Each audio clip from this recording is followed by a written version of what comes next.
তুই তুমি মহামেদার বাচ্চা অলমজুর। যদি কেউ কোনো পড়াশোনা করে থাকেন, পড়াশোনার কোনো ইচ্ছা থাকে, সে পঞ্চম শ্রেণীর পাঠ্য বইয়ে শিক্ষাগুরুর মর্যাদা পড়বেন।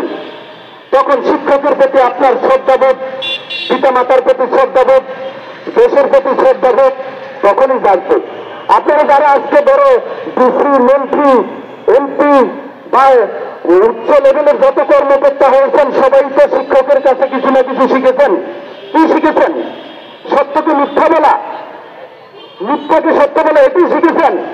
প্রথম শ্রেণী থেকে মাস্টার পর্যন্ত এমন কোন বই নাই যেখানে কোন সত্য কথা নাই, সবই সত্য কথা। আমাকে যদি কেউ দেখিয়ে দিতে পারেন যে এটা মিথ্যা কথা লিখে হয়েছে, আমি মেনে নেব। তো আমাদের 2020 সালে করোনারও আগে আমাদের অ্যাপ্লিকেশনটা ছিল 2020 সালে। তাদের গেজেটের উল্লেখ আছে 1 বছরের পরীক্ষা 1 বছরেই সমাপ্ত করতে হবে। কিন্তু দুর্ভাগ্য, 1 বছরের পরীক্ষা সমাপ্ত করতে 4 বছর সময় লেগেছে। সময় তো কারো জন্য বসে থাকে না। এটা যদি কেউ এমন কোন পৃথিবীর মহামানব নাই যে সময়কে ধরে রাখে, দিনকে ধরে রাখে। সময় যাইতেছে, আমাদের বয়স তো আর থেমে থাকে না। তাদের গেজেটের উল্লেখ আছে 1 বছরের পরীক্ষা 1 বছরেই শেষ করতে হবে। কিন্তু 1 বছরের পরীক্ষা শেষ করতে 4 বছর প্লাস আরো 1.5 বছর, প্রায় 5.5 বছর সময় শেষ। আমরা যখন অ্যাপ্লিকেশন করি আমাদের বয়স ছিল 31 বছর, কারো 3 মাস, কারো 6 মাস, কারো 8 মাস।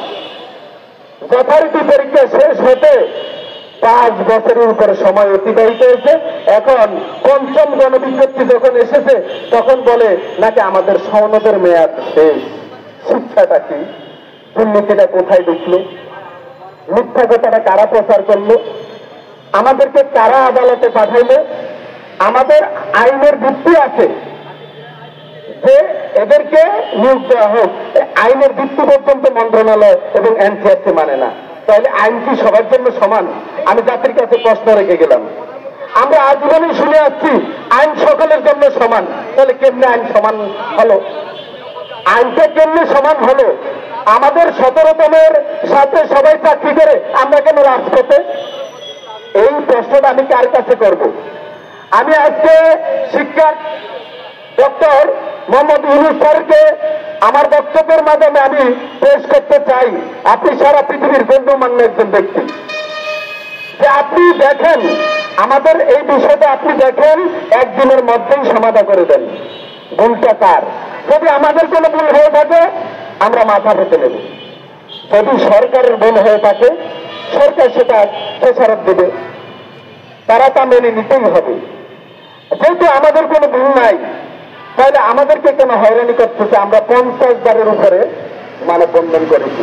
গত 15